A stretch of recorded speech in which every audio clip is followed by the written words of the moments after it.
guys, and welcome back. Daniel here from Single Malt Jack. So we're basically halfway through this pork belly cook, as you can see here. Had it on for, what is it now, 1:30.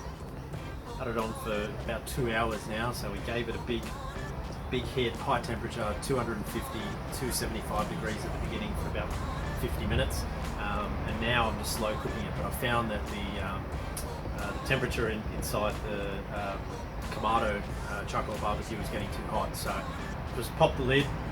I just want to do that for about 10 or 15 minutes just to let the temperature in there cool down, because we're cooking up at around 150, 160 degrees, and I really want to try and get that down to about 120 for the last hour or so, just so we can keep the juices in there, and it'll just slow cook for the last hour and a half. As you can see on here, we got potatoes in there. I'm hoping that's going to make mashed potato for us. We've also got the apples, the red apples, that are just going to be stewing away really nice. Underneath you've got the pork dripping just down on some chopped up onions. So I'm hoping that's going to make for a really nice sort of, maybe not so much a gravy, but a nice little juicy side there. So I thought, look, while this is open and I'm waiting, I thought I'll crack out a bit of a bourbon. Look, don't know if you know or not, but I'm definitely not a bourbon drinker at all. It's not my specialty. I don't know much about them. I usually don't really enjoy drinking bourbon unless it's a cheeky bourbon and coke every now and again. So my knowledge and expertise and tasting of bourbon is really non-existent, nowhere to be seen. But I thought, brand new channel, I'm bringing you guys everything about whiskey, barbecuing and beers. Hope you're loving the content. And I thought, look, I've got a recommendation here for a bourbon from a few friends of mine on Instagram, so shout out to Whiskyfy and Whiskey in Isolation. Thanks guys, and also Lele 29. Thanks for the recommendation. And what we've got here is a really nice barrel finish select. So it's a Woodford reserve, and it's essentially being double oaked is what they call it. So this is a little bit above 40%. It's actually 43.2% Kentucky straight bourbon whiskey, finished in a second oak barrel. Okay, so as I said, I don't know a whole lot about it. Bourbon's really not my thing. I'm usually into my Scotch whiskey, Australian whiskies, and Japanese whiskey, a bit of Irish whiskey in there. But look, I thought, why not give it a go? This is obviously quite a nice drop. I think regular retail price from most bottle shops is probably around the $80 mark. So okay, it's not super expensive, but it's not your low end bourbon. It's sort of a mid-range type thing. But I managed to find this on sale at the moment, both at BWS and Dan Murphy's for $65 a bottle. So for that price, jumped straight onto it, and I thought, look, this is going to pair so well with this pork belly. So I thought, why not? I'll sample it and do a quick review. As I said, it's not going to be super detailed by any means, because I'm not a bourbon drinker, and I sure as hell am going to miss out on a lot of flavors, and some of the details I might give you might be, I don't know, blindly obvious or unobvious to some. I'm not entirely sure, but I'll give you my best take on what I think. So as you can see, I've just poured it into the glass, and that's got a really, really nice. One thing I do like about the bourbons is that it's got a really, really nice colour to it. Straight away on the nose, it lets you know, hey, I'm a bourbon. I mean, there's definitely no mistaking it. As a Scotch whiskey drinker, straight away you just know, I've got a bourbon in the glass. There's just that, sweet, oaky, brown sugar, honey, maple syrup style bourbon flavour,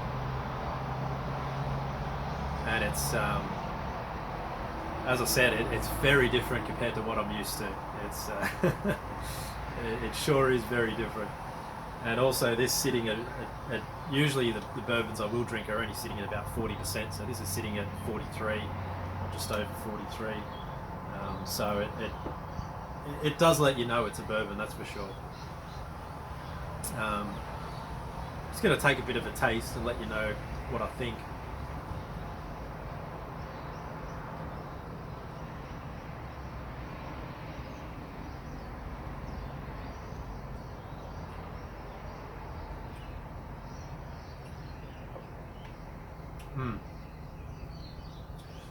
Yep, that's definitely a bourbon. The recommendation for this bottle, they basically told me I would not be disappointed.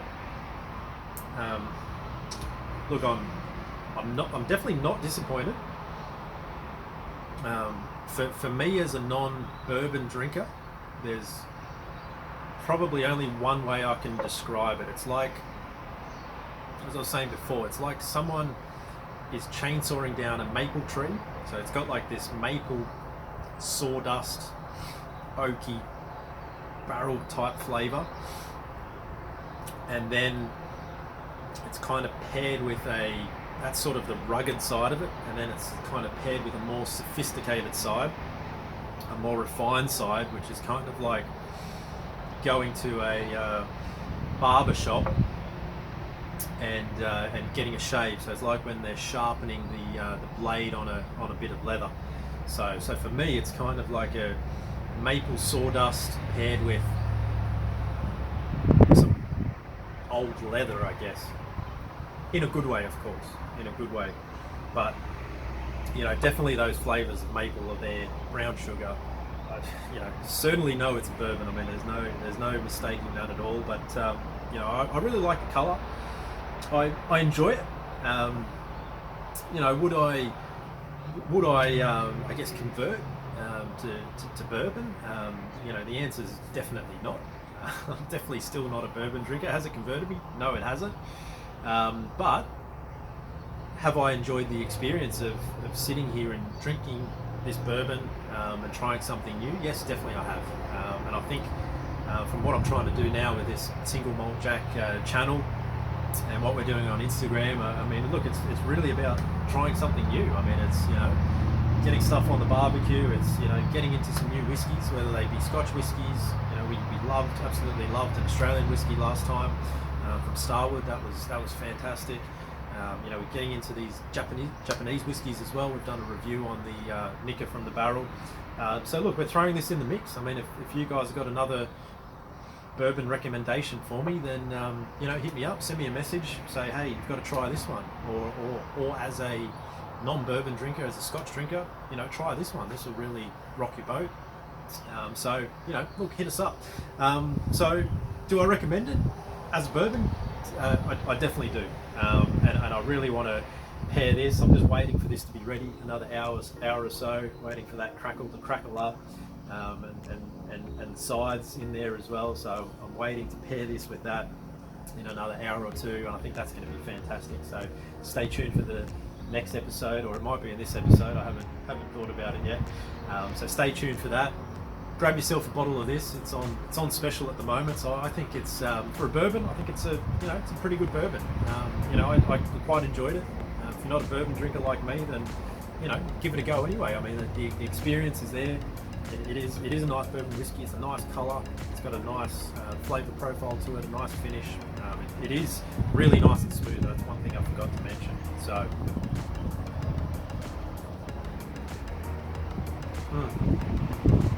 I'm not going to talk for too much longer, guys. This has probably cooled down to a level where I can drop this lid. Going to get this barbecue going again. Wait another hour or so. Pull this cork off and give you guys a bit of a review on the cork with the bourbon whiskey. Cheers.